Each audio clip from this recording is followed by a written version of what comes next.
तो अगर अमेरिका और ईरान के बीच कोई तनाज़ा हो तो वो असल में कैसा दिखेगा? चले इस मामले को समझने के लिए एक माहिर के फौजी तज्ज़िये की गहराई में चलते हैं। देखते हैं कि इस पूरी पेचीदा सूरत हाल के पीछे क्या मफरूज़े, क्या हिकमत अमली और क्या नताइज छुपे हैं। शुरुआत करते हैं सरकारी अमेरिकी मौक़िफ़ से, जो बहुत ही पुरएतमाद और बिल्कुल साफ है। अमेरिकी महकमा जंग के सेक्रेटरी हेग साथ ने कहा था कि सदर ट्रंप ना तो ब्लफ करते हैं और ना ही पीछे हटते हैं। हुकूमत की तब्दीली तो हो चुकी है। अच्छा, इस बयान से साफ लगता है कि उन्हें अपनी हिकमत अमली की कामयाबी पर कोई शक नहीं था।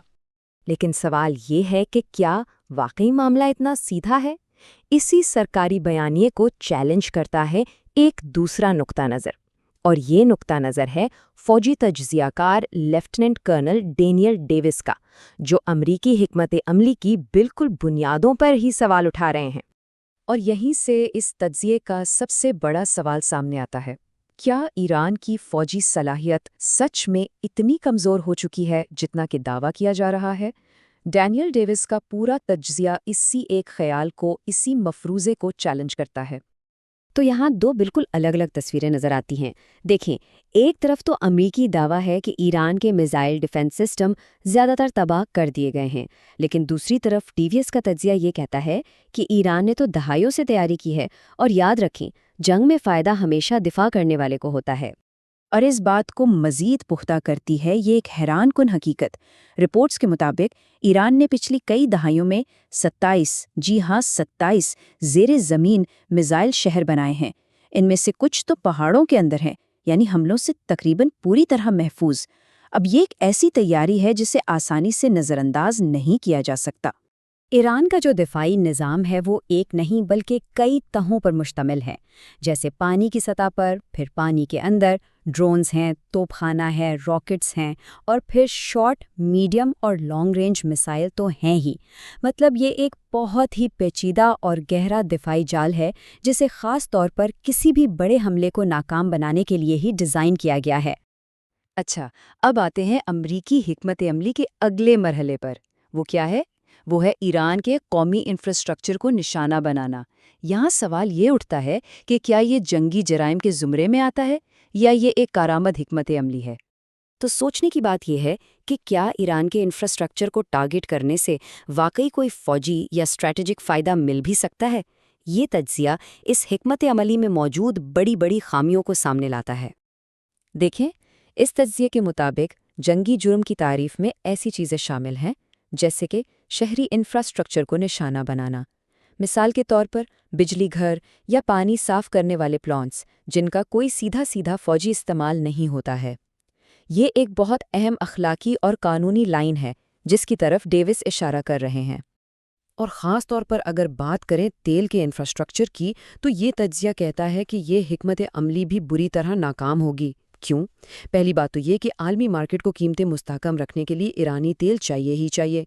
दूसरी बात, ईरान फ़ौरन खलीज में अमरीकी इत्तेहादियों के खिलाफ जवाबी कार्रवाई करेगा। और तीसरी और सबसे अहम बात ये कि अमरीका के पास इन जवाबी हमलों को रोकने की सलाहियत नहीं होगी। चलें, अब बात करते हैं अमेरिका के सबसे बड़े और मरकज़ी फ़ौजी मकसद की, और वो है आबनाए हुर्मुज़, इसे महफूज बनाना। ये वो नुक्ता है जहां ये पूरा तज्ज़िया अपने क्लाइमेक्स पर पहुंचता है। बिल्कुल साफ अल्फाज में कहें तो अमरीका का बुनियादी फ़ौजी हदफ है आबनाए हुर्मुज़ को ज़बरदस्ती खुलवाना। यही वो एक मकसद है जिस पर उनकी पूरी की पूरी स्ट्रैटेजी खड़ी है। और यहीं पर लेफ्टिनेंट कर्नल डैनियल डेविस का वो नतीजा सामने आता है जो सब कुछ बदल देता है। वो कहते हैं, आबनाए हुर्मुज़ को ज़बरदस्ती खुलवाना फ़ौजी तौर पर नामुमकिन है। अब ये एक बहुत ही बड़ा दावा है जो पूरी अमरीकी हिकमत अमली पर ही एक सवालिया निशान लगा देता है। तो सवाल ये है कि आखिर ये नामुमकिन क्यों है? तज्ज़िया इसकी कुछ वजूहात बताता है। पहली वजह, ईरान इराक से 4 गुना बड़ा मुल्क है। दूसरी, इसका जो मगरबी इलाका है वो अफ़गानिस्तान के सबसे मुश्किल इलाकों से भी ज़्यादा दुश्वार गुजार है। और सबसे बढ़कर ये कि ईरान के पास आबनाए को बंद रखने के लिए कम से कम 5 से 6 मुख्तलिफ तरीके मौजूद हैं। अच्छा, फ़ौजी हिकमत अमली से हटकर अब ज़रा अमेरिकी स्ट्रैटेजी के सियासी और समाजी असरात को भी देख लेते हैं, और यहाँ भी ये तज्ज़िया काफ़ी परेशान कुन तस्वीर ही दिखाता है। دیکھیں، امریکی سیاسی دعووں اور زمینی حقیقت میں کتنا بڑا فرق ہے۔ امریکہ کا دعویٰ ہے کہ حکومت کی تبدیلی ہو چکی ہے، لیکن ڈیوس کیا کہتے ہیں؟ وہ کہتے ہیں کہ نظام تو ویسے کا ویسا ہی ہے، ہم نے بس ایک لیڈر کو قتل کیا اور انہوں نے اس کی جگہ دوسرے کو بٹھا دیا۔ یعنی امریکی اقدامات کا نتیجہ کیا نکلا؟ ایران کے اندر جو شدت پسند تھے وہ اور مضبوط ہو گئے، جو اعتدال پسند لیڈر تھے انہیں یا تو قتل کر دیا گیا یا پھر خاموش کرا دیا گیا، اور شاید سب سے اہم بات یہ کہ پوری ایرانی قوم امریکی حملے کے خلاف ایک ہو گئی ہے۔ تو اس پورے تجزیے کا جو نچوڑ ہے وہ بالکل صاف اور بہت سنجیدہ ہے، اور وہ یہ ہے کہ اس مسئلے کا کوئی فوجی حل موجود ہی نہیں ہے۔ تو پھر اگر فوجی حل نہیں ہے تو راستہ کیا بچتا ہے؟ اس ماہر کے مطابق اب صرف ایک ہی راستہ باقی ہے، کسی نہ کسی طرح کا مذاکراتی حل۔